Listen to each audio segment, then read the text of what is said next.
উচ্চ মাধ্যমিক 2024-এর ABTA test paper থেকে বায়োলজির SC 163 সলভ করব আজকে।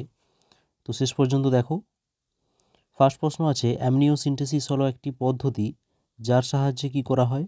যার সাহায্যে ভ্রূণের কোনো ক্রোমোজোমীয় অসংগঠিত নির্ধারণ করা যায়।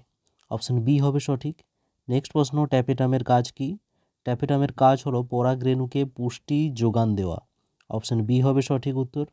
নেক্সট 3 দাগের, মেন্ডেলীয় দ্বিসংকর জননের F2 জনুতে জিনোটাইপিক অনুপাত কত? এটা হবে অপশন বি 1:2:2:4:1:2:1:1। তারপরে প্রশ্ন আছে, 5 মিথাইল ইউরাসিল বলা হয় কোন বেসকে? এর উত্তরটা হবে থাইমিনকে। তারপরে প্রশ্ন, মানুষের এক্স ক্রোমোজোমের ট্রাইজোমির হলে কি হয়? ট্রাইজোমি হলে ক্লাইনফেল্টার সিনড্রোম হয়। নেক্সট আছে, আদ্য প্রাণী ঘটিত রোগের নাম কি হবে? এর উত্তর হবে কক্সিডিয়েসিস। তারপরে যদি বর্ণান্ধ পুরুষ একজন বাহক মহিলাকে বিয়ে করে তাহলে তাদের সন্তানদের মধ্যে বর্ণান্ধ হওয়ার সম্ভাবনা কত % থাকবে? তো এটা ক্রস করে দেখে নাও। একজন বর্ণান্ধ পুরুষ, তার মানে হচ্ছে XCY, আর বাহক মাতা বলেছে, তাহলে কি হবে? XC+, আর একটা হবে XC। তাহলে এখান থেকে XC আর একটা হচ্ছে XC+, তারপর এই দুটোর ক্রসে XC, আর এখান থেকে ওয়াইয়ের ক্ষেত্রে যেটা হবে XC+Y, আর একটা হবে XCY। এটা আক্রান্ত হবে আর হচ্ছে এটা আক্রান্ত হবে। তাহলে দুটো আক্রান্ত হচ্ছে, তার মানে 50% আক্রান্ত হবে। অপশান সি হবে সঠিক উত্তর। নেক্সট আছে, অ্যালার্জির দরুন যে ইমিউনোগ্লোবিউলিন অত্যধিক হারে বৃদ্ধি পায় সেটা কি? সেটা হচ্ছে IgE।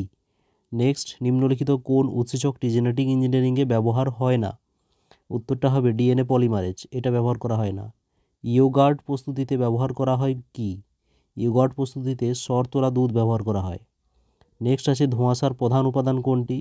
ধোঁয়াশাতে প্যান এবং O3 থাকে, তাহলে হবে A ও B উভয়। তারপর ভারতবর্ষে হটস্পটের সংখ্যা কত? সবাই জানো 4টি। বিষ্ণুই আন্দোলনের প্রতিষ্ঠাতা কে ছিল? উত্তর হবে অমৃতা দেবী বিষ্ণুই। নেক্সট আছে, টি লিম্ফোসাইট কোন ধরনের অনাক্রম্যতার জন্য দায়ী? উত্তরটা হবে কোষভিত্তিক অনাক্রম্যতা। তারপরে প্রশ্ন, গনোরিয়া রোগের জন্য দায়ী জীবাণুর বিজ্ঞানসম্মত নাম লেখো। তো পারবে তোমরা এটা। Neisseria গনোরি, ARISSERIA GONORRHOEAE, Neisseria গনোরি। তারপর হচ্ছে, পাখির সাহায্যে পরাগযোগকে কি বলা হয়? এটা হবে অর্নিথোফিলি। তারপর আছে, প্লাটিপাসের একটি সরীসৃপ বৈশিষ্ট্য উল্লেখ করো। সরীসৃপের বৈশিষ্ট্যর মধ্যে তারা ডিম পাড়ে, ঠিক আছে, ডিম পাড়ে হবে। তারপর হচ্ছে, এদের করটি সরীসৃপের মতো, ঠিক আছে, এই সমস্ত বৈশিষ্ট্যগুলো দেখতে পাওয়া যায়। তারপর শুক্রাণুর অ্যাক্রোজোম টুপি থেকে নিঃসৃত উৎসেচকের নাম লেখো। এখান থেকে নিঃসৃত উৎসেচকের নাম হচ্ছে হায়ালিউরোনিডেজ।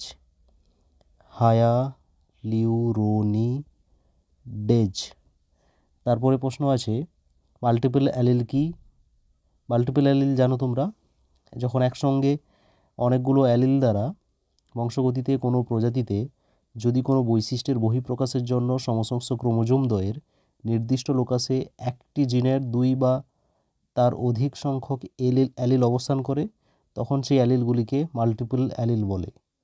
যেমন হচ্ছে AB ও ব্লাড গ্রুপের ক্ষেত্রে, AB ও ব্লাড গ্রুপ।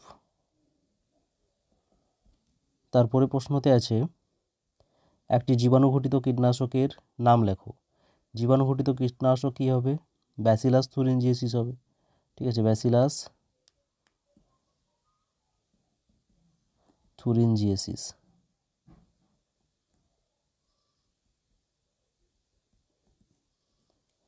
তারপরে অথবাতে আছে, বায়োম কি? বায়োমের সংজ্ঞা দেখো। নির্দিষ্ট জলবায়ু ও ভৌগোলিক অবস্থান দ্বারা প্রভাবিত যে বৃহৎ প্রাকৃতিক পরিবেশে নির্দিষ্ট বৈশিষ্ট্যযুক্ত উদ্ভিদ ও প্রাণীগোষ্ঠী বসবাস করে তাকে বায়োম বলে। যেমন তুন্দ্রা বায়োম, তৈগা বায়োম ইত্যাদি। নেক্সট 2 মার্কের যে প্রশ্নগুলো আছে সেগুলো একটু দেখে নাও। গেইটোনোগ্যামি বলতে কী বোঝো আর পার্থেনোকার্পি কী? গেইটোনোগ্যামি হচ্ছে যে পরাগযোগে একটি ফুলের পরাগধানী থেকে পরাগরেণু একই গাছের অন্য ফুলের গর্ভমুণ্ডে স্থানান্তরিত হয় তাকে বলে গেইটোনোগ্যামি। উদাহরণ হিসাবে ভুট্টা, কুমড়ো ইত্যাদি হবে। পার্থেনোকার্পি কাকে বলা হয়? অনিষিক্ত ডিম্বাণু থেকে বীজহীন ফল উৎপাদনকে পার্থেনোকার্পি বলে। উদাহরণ টমেটো, স্ট্রবেরি ইত্যাদি হবে। তারপরে প্রশ্ন, চর্মশিল্পের ট্যানিংয়ের কাজে কোন অণুজীব ব্যবহার করা হয়?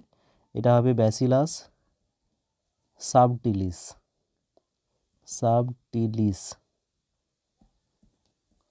তারপরে আছে ব্যাকরস কাকে বলে? অড ইকোলজি এবং সিন ইকোলজি দুটি পার্থক্য লেখো। দেখো ব্যাকরস কাকে বলে? প্রথম অপত্য জনু অর্থাৎ F1 জনুতে সৃষ্ট অপত্যের সঙ্গে জনিত্রী জনুর যে কোনো জীবের সংকরায়নকে বলা হয় ব্যাকরস। আর অড ইকোলজি সিন ইকোলজির পার্থক্যতে কী লিখবে? দুটো সংজ্ঞা লিখতে হবে। প্রথমত, একটি নির্দিষ্ট প্রজাতির জীবগোষ্ঠী ও তার চারপাশের পরিবেশের যে আন্তঃসম্পর্ক নিয়ে আলোচনা করা হয় তাকে বলা হয় অড ইকোলজি।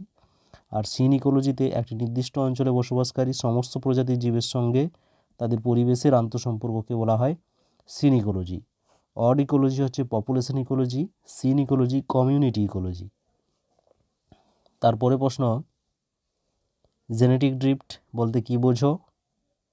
আর গ্রিফিথের রূপান্তর ভবন পরীক্ষার জন্য যে ব্যাকটেরিয়া ব্যবহার করা হয়েছিল তার নাম কি? এটা হবে স্ট্রেপ্টোকক্কাস